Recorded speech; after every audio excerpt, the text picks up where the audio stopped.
Hello everyone, कैसे हैं आप सब। Welcome back to my channel. I hope आप सब अच्छे होंगे और अपने एग्ज़ाम की तैयारी अच्छे से कर रहे होंगे। यहाँ पर हम करने वाले हैं ईबीएस की क्लास 1 to 5 के लिए। अगर आप सीटेट जनवरी एग्ज़ाम की प्रिपरेशन कर रहे हैं तो उसके लिए क्लास काफ़ी हेल्पफुल रहने वाली है। यहाँ पर हम करेंगे ईबीएस के पीवाईक्यू के साथ तैयारी। तो चलिए देर न करते हुए आ जाते हैं आज की क्लास में। क्वेश्चन नंबर 1 पर देख लेते हैं। क्वेश्चन नंबर 1 में यहाँ पर क्या दिया है। क्वेश्चन नंबर 1 में दिया है, हमारे देश में एक ऐसा राज्य है जहाँ के ग्रामीण लोग फसल के पकने के पश्चात त्यौहार मनाते हैं। सब साथ में खाना पकाते हैं, गाते हैं और खाते हैं और नाचते भी हैं। यहाँ का विशेष नृत्य करते हैं। इस नृत्य में बांस की डंडी लेकर दो दो लोगों की जोड़ी जमीन पर आमने सामने बैठती है। ढोल की ताल पर लोग क्या करते हैं, बांस की डंडियों को जमीन पर पीटते हैं। बांस की डंडियों के बीच एक कतार में लोग खड़े होकर कूदते हैं और नाचते हैं। ये कौन सा राज्य है। तो इस तरह का नृत्य किस राज्य में किया जाता है, हमें ये बताना है। चलिए ऑप्शंस चेक कर लेते हैं। ऑप्शन नंबर ए में यहाँ पर दिया है मिजोरम, ऑप्शन नंबर बी में दिया है झारखंड, सी में दिया है असम और डी में दिया है छत्तीसगढ़। यहाँ पर right answer option number A हो जाएगा, मिजोरम। इस तरह का जो नृत्य किया जाता है ये मिजोरम राज्य का प्रसिद्ध नृत्य है। ये मिजोरम राज्य में किया जाता है। ऑप्शन नंबर जो ए है ये करेक्ट हो जाएगा। चलिए देख लेते हैं क्वेश्चन नंबर 2। क्वेश्चन नंबर 2 में दिया है, खेजड़ी वृक्ष के बारे में नीचे कुछ कथन दिए गए हैं, उन कथनों पर विचार कीजिए। तो चलिए उन कथनों को देख लेते हैं। यह वृक्ष मुख्यतः रेगिस्तानी क्षेत्रों में पाया जाता है। तो ये बात यहाँ पर करेक्ट हो जाएगी। खेजड़ी का जो वृक्ष है वो रेगिस्तानी इलाकों में पाया जाता है। ऑप्शन नंबर ए यहाँ करेक्ट है। बी में दिया है, इसे बढ़ने के लिए अधिक पानी की आवश्यकता नहीं होती। ये पॉइंट भी यहाँ पर करेक्ट हो जाएगा। खेजड़ी का जो वृक्ष है वो रेगिस्तानी इलाके में पाया जाता है, जहाँ पर अक्सर बारिश की कमी होती है, वहाँ पर वर्षा कम होती है। तो इसलिए ये ऑप्शन भी करेक्ट हो जाएगा। इसकी छाल दवाई बनाने के काम आती है और इसकी लकड़ी को कभी कीड़ा नहीं लगता है। ये पॉइंट भी यहाँ पर करेक्ट हो जाएगा। खेजड़ी वृक्ष की छाल से दवाइयों को बनाया जाता है। ऑप्शन नंबर सी भी यहाँ करेक्ट है। ऑप्शन नंबर डी में दिया है, इसके तने में पानी एकत्र होता है जिसे लोग पतले पाइप के द्वारा पीते हैं। तो ये पॉइंट जो है यहाँ पर रॉन्ग हो जाएगा। ये खेजड़ी वृक्ष की विशेषता के अंतर्गत नहीं आता है। यहाँ पर ऑप्शन नंबर ए, बी और सी जो है तीनों करेक्ट है। ई में यहाँ पर दिया है, यह वृक्ष छायादार नहीं है। तो ये पॉइंट यहाँ पर रॉन्ग हो जाएगा। खेजड़ी का जो वृक्ष होता है ये घना और छायादार होता है। चलिए राइट आंसर देखते हैं। ऑप्शन नंबर ए में दिया है ए, बी और सी। ऑप्शन नंबर सी में दिया है सी, डी और ई। ऑप्शन नंबर बी में यहाँ पर दिया है बी, सी और डी। ऑप्शन नंबर डी में दिया है ए, डी और ई। यहाँ पर right answer option number A हो जाएगा। ए, बी, सी वाले जो तीनों पॉइंट हैं ये करेक्ट हो जाएंगे। चलिए देख लेते हैं नेक्स्ट क्वेश्चन। क्वेश्चन नंबर 3 में यहाँ पर दिया है, निम्नलिखित में से 3 पेट्रोलियम उत्पादों के समूह को चुनिए। तो पेट्रोलियम उत्पादों के समूह यहाँ पर कौन से दिए हैं। ऑप्शन नंबर ए में दिया है मोम, कोलतार और ग्रीस। बी में दिया है पेंट, प्लास्टिक और रेयान।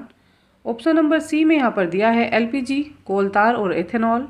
ऑप्शन नंबर डी में यहाँ पर दिया है केरोसिन, डीजल और मीथेन। यहाँ पर जो राइट आंसर है वो ऑप्शन नंबर ए हो जाएगा। पेट्रोलियम के जो 3 उत्पाद हैं वो मोम, कोलतार और ग्रीस हो जाएंगे। ऑप्शन नंबर ए यहाँ पर करेक्ट है। चलिए देखते हैं क्वेश्चन नंबर 4। क्वेश्चन नंबर 4 में दिया है, निम्नलिखित में से कौन सी परियोजना मिशन गंगा जल को स्वच्छ करने के लिए एक विकल्प है। तो कौन सी परियोजना है। ऑप्शन नंबर ए में दिया है जल शक्ति, Namami Gange. Option number B में दिया है गंगा आमंत्रण अभियान, जल शक्ति। ऑप्शन नंबर सी में दिया है राष्ट्रीय स्वच्छ Ganga mission, Ganga action plan. Option number D में दिया है नमामि गंगे, यमुना एक्शन प्लान। यहाँ पर right answer option number C हो जाएगा। राष्ट्रीय स्वच्छ गंगा मिशन और गंगा एक्शन प्लान जो है ये परियोजनाएं गंगा जल को स्वच्छ करने के लिए चलाई जा रही हैं। ऑप्शन नंबर सी यहाँ पर करेक्ट हो जाएगा। चलिए देखते हैं क्वेश्चन नंबर 5। क्वेश्चन नंबर 5 में यहाँ पर दिया है, भोजन के निम्नलिखित समूहों में से उस समूह का चयन कीजिए जिसमें सभी इकाई प्रोटीन समृद्ध स्रोत हों। तो प्रोटीन समृद्ध स्रोत कौन से हैं। ऑप्शन नंबर ए में दिया है अंडे, दालें, मछली। बी में दिया है बादाम, मक्का और दूध। ऑप्शन नंबर सी में दिया है संतरा, मक्खन और अंडे। ऑप्शन नंबर डी में दिया है दही और दूध। यहाँ पर right answer option number A हो जाएगा। अंडे, दालें और मछली जो है ये प्रोटीन के समृद्ध स्रोत के रूप में देखे जाते हैं। ऑप्शन नंबर जो ए है ये करेक्ट हो जाएगा। देखते हैं क्वेश्चन नंबर 6 में यहाँ पर दिया है, निम्नलिखित में से वह युगल चुनिए जो हमारे देश के एक राज्य और एक केंद्र शासित प्रदेश के साथ मिलकर बना है। तो कौन सा है, चलिए देख लेते हैं। ऑप्शन नंबर ए में दिया है अरुणाचल प्रदेश और पुदुचेरी। बी में दिया है जम्मू और कश्मीर। अंडमान और निकोबार द्वीप समूह, सी में दिया है मिजोरम और झारखंड, डी में दिया है बिहार और नागालैंड। यहाँ पर right answer option number A हो जाएगा, अरुणाचल प्रदेश और पुदुचेरी। इसमें एक राज्य है और एक केंद्र शासित प्रदेश है। ऑप्शन नंबर जो ए है ये करेक्ट हो जाएगा। यहाँ पर अरुणाचल प्रदेश जो है एक राज्य है, एक प्रदेश है, और जो पुदुचेरी है ये केंद्र शासित प्रदेश है या संघ शासित प्रदेश भी इसको आप बोल सकते हैं। ऑप्शन नंबर ए जो है ये करेक्ट हो जाएगा। चलिए देख लेते हैं क्वेश्चन नंबर 7। क्वेश्चन नंबर 7 में यहाँ पर दिया है निम्नलिखित में से राज्यों के उस समूह को चुनिए जिनके समुद्र तट बंगाल की खाड़ी पर हैं। तो बंगाल की खाड़ी पर किन राज्यों के समुद्र तट हैं? ऑप्शन नंबर ए में दिया है आंध्र प्रदेश, ओडिशा, तमिलनाडु, बी में दिया है पश्चिम बंगाल, ओडिशा और कर्नाटक, सी में दिया है पश्चिम बंगाल, तमिलनाडु और गुजरात। ऑप्शन नंबर डी देखते हैं। ऑप्शन नंबर डी में दिया है गुजरात, पश्चिम बंगाल और ओडिशा। ऑप्शन नंबर ए यहाँ पर करेक्ट हो जाएगा। आंध्र प्रदेश, ओडिशा और तमिलनाडु राज्य के जो समुद्र तट हैं ये बंगाल की खाड़ी पर हैं। ऑप्शन नंबर ए यहाँ पर करेक्ट है। देखते हैं क्वेश्चन नंबर 8 में दिया है निम्नलिखित में से कौन से रोग मच्छरों द्वारा जनित हैं? तो मच्छरों द्वारा जनित रोगों के बारे में बताना है। ऑप्शन नंबर ए में दिया है निमोनिया, बी में दिया है डेंगू, सी में दिया है खसरा और ऑप्शन नंबर डी में दिया है यहाँ पर मलेरिया। यहाँ पर राइट आंसर क्या हो जाएगा? ऑप्शन नंबर ए में दिया है ए और बी दोनों सही हैं। ऑप्शन नंबर बी में दिया है ए और डी सही है। सी में दिया है सी और डी। ऑप्शन नंबर डी में यहाँ पर दिया है बी और डी। यहाँ पर जो राइट आंसर है ऑप्शन नंबर डी हो जाएगा। बी और डी जो है ये दोनों करेक्ट हो जाएंगे। ऑप्शन नंबर डी यहाँ पर करेक्ट है। डेंगू और मलेरिया जो है ये मच्छरों द्वारा जनित रोग हैं। चलिए देख लेते हैं क्वेश्चन नंबर 9। क्वेश्चन नंबर 9 में दिया है चिड़िया की आंखों के बारे में निम्नलिखित में से कौन से कथन सही हैं? तो यहाँ पर कौन से कथन चिड़िया की आंखों के बारे में सही होंगे?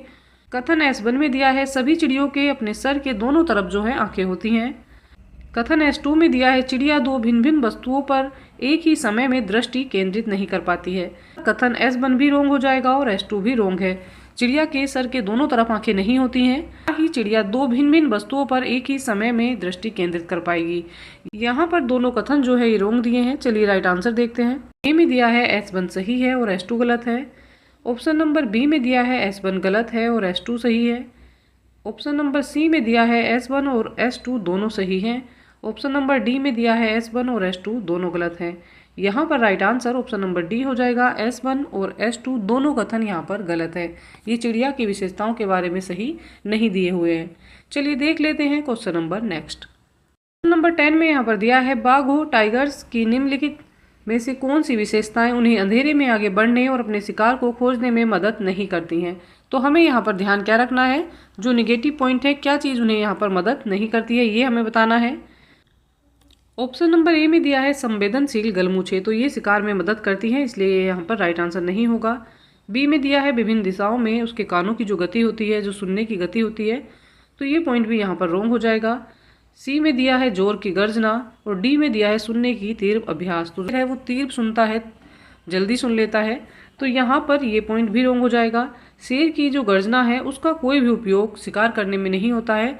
शेर जो है चुपके से अपना शिकार को करता है। जोर की गर्जना करेगा तो उसका शिकार वहां से भाग जाएगा। ऑप्शन नंबर जो सी है ये यहाँ पर निगेटिव है, ये करेक्ट हो जाएगा। हमें यहाँ पर नहीं मैच करते आंसर देखना था, तो ऑप्शन नंबर सी यहाँ पर करेक्ट है। चलिए देख लेते हैं क्वेश्चन नंबर 11।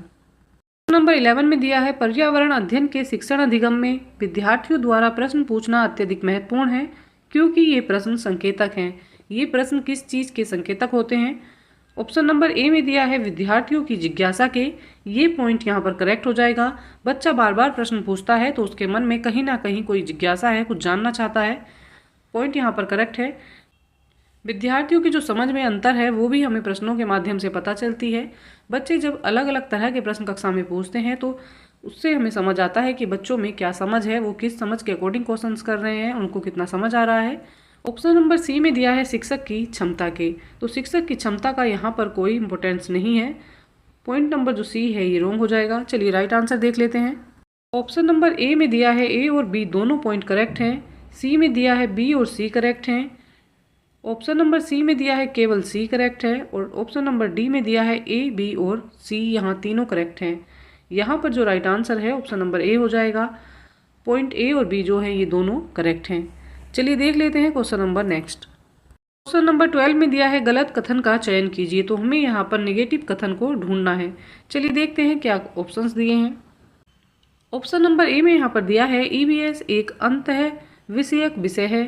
बी में दिया है ईवीएस पढ़ना पढ़ाना स्थानीय संसाधनों के माध्यम से होना चाहिए। ऑप्शन नंबर सी में दिया है ईवीएस मुख्यतः जैव विविधता के अध्ययन से जुड़ी है। ऑप्शन नंबर डी में दिया है कक्षा 1 और 2 में ईवीएस शिक्षण भाषा और गणित के माध्यम से होना चाहिए। यहाँ पर जो राइट आंसर है वो ऑप्शन नंबर सी हो जाएगा। हमें यहाँ नेगेटिव मैच करता हुआ आंसर देखना था। ऑप्शन नंबर जो सी है ये करेक्ट है। चलिए देख लेते हैं क्वेश्चन नंबर 13। क्वेश्चन नंबर 13 में यहाँ पर दिया है एक पर्यावरण अध्ययन शिक्षक होने के नाते आप अपनी कक्षा के औसत छात्रों के लिए क्या करेंगे, तो आप क्या करेंगे, उन्हें कई बार अवधारणा लिखने के लिए देना। ऑप्शन नंबर बी में दिया है उन्हें पहली पंक्ति में बैठाकर लगातार मार्गदर्शन करना। ऑप्शन नंबर सी में दिया है उनके कमजोर पक्षों को ढूंढना एवं सुधार करने के लिए समाधान खोजना एवं लागू करना। ऑप्शन नंबर डी में दिया है उनको अतिरिक्त कार्य घर से अभ्यास के लिए देना। यहाँ पर जो राइट आंसर है ऑप्शन नंबर सी हो जाएगा।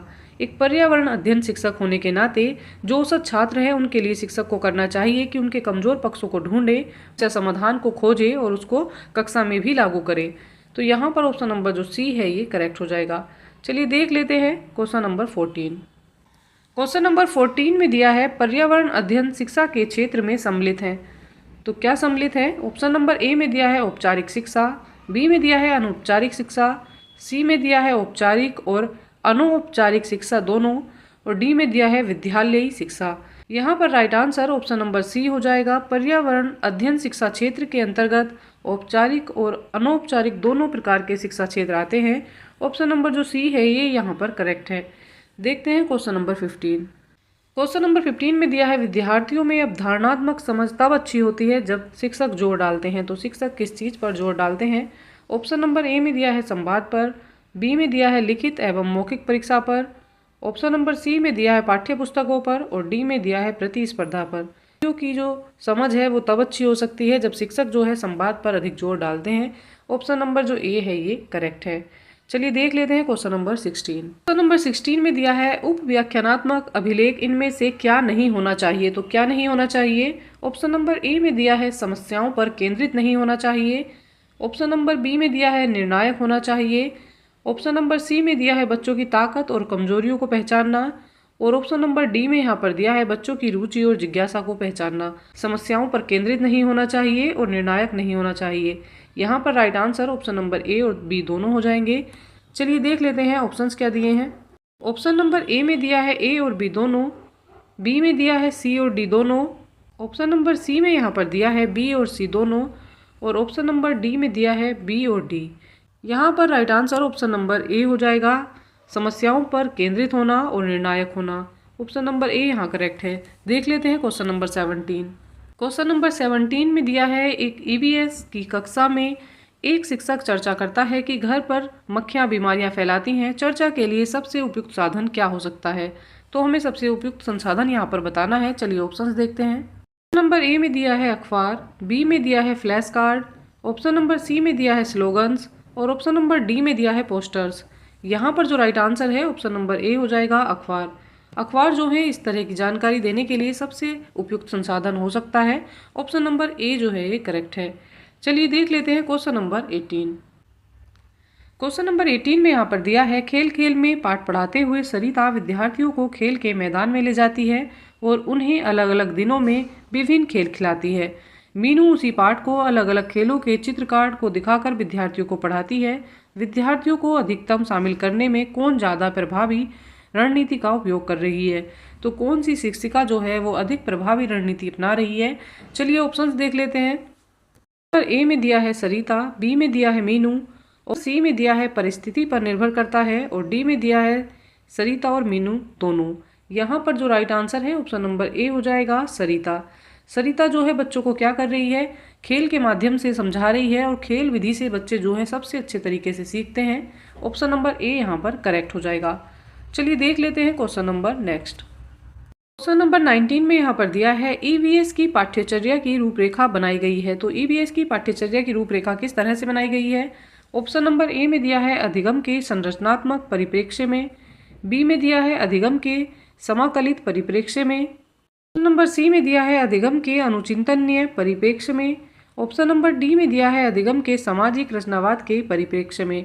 यहाँ पर जो राइट आंसर है ऑप्शन नंबर डी हो जाएगा, अधिगम के सामाजिक रचनावाद के परिप्रेक्ष्य में।